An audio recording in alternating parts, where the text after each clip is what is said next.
যিগৰাকী প্ৰাৰ্থীয়ে বিজেপিৰ সমৰ্থন বিচাৰিব আৰু যোনে বিজেপিৰ কাৰ্যকৰ্তাসকলক নিৰ্বাচিত হোৱাৰ পিছতো গুৰুত্ব দিব তেওঁলোকক আমি সহায় কৰিম। কিন্তু গৈবাৰীত আমি প্ৰমোদ বড়োক সমৰ্থন দিছোঁ, দেৱৰগাঁৱত আমি হাগ্ৰামা মহিলাৰীক সমৰ্থন দিছোঁ।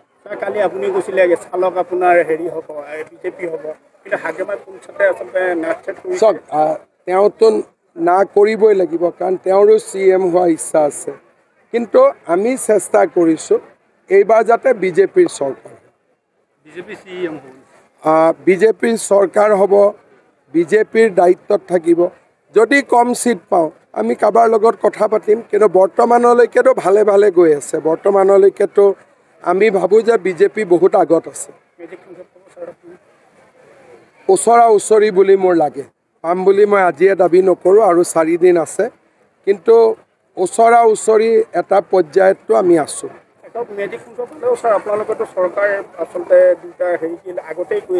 চাওক চৰকাৰ আমি ধৰক 20টা 21টাও পালোঁ, কিন্তু সকলোকে লগত আমি ৰাখিব খোজোঁ, আমি কাকো এৰিব নোখোজোঁ। কাৰণ বিজেপিৰ কামটোৱে হৈছে যে BTCত শান্তিৰ পৰিৱেশ এটা ৰাখিব লাগে।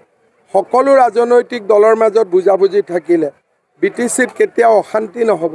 কিন্তু চৰকাৰখনৰ মুখ্য দায়িত্ব কাৰ ওপৰত থাকিব? চৰকাৰখনৰ মুখ্য দায়িত্ব এইবাৰ বিজেপিৰ ওপৰত থাকিব, তেতিয়াহে ৰাইজৰ সমস্যাবিলাক সমাধান হ'ব।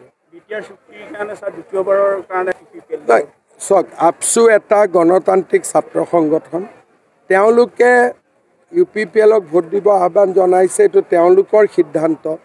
তাতে মই কোনো কমেণ্ট দিব খোজা নাই, কাৰণ এইটো আমাৰ পৰিসীমাৰ ভিতৰত নহয়। ছাত্ৰ সংগঠন যাক ভাল পায়, যেনেকৈ ভাল পায় তেনেকৈ সমৰ্থন কৰিব। আমিতো ক'লোৱে নহয় যে বিজেপিয়েতো তেওঁলোকৰ বিৰোধিতা কৰাই নাই। সেইকাৰণে আজি আমি প্ৰমোদ বড়োৰ বিপক্ষেও প্ৰাৰ্থিত্ব দিয়া নাই। ৰৌতা, হৰিচিঙা, ধনচিৰি বিভিন্ন সমষ্টিত আমি প্ৰাৰ্থিত্ব দিয়া নাই। কিন্তু চৰকাৰখন হ'ব পৰাকৈ আমি প্ৰাৰ্থিত্ব দিছোঁ, যাতে চৰকাৰখন বিজেপিৰ হ'ব পাৰে। আৰু বিজেপিৰ হ'লেও আমি আপচুৰ লগত থাকিয়ে কাম কৰিম।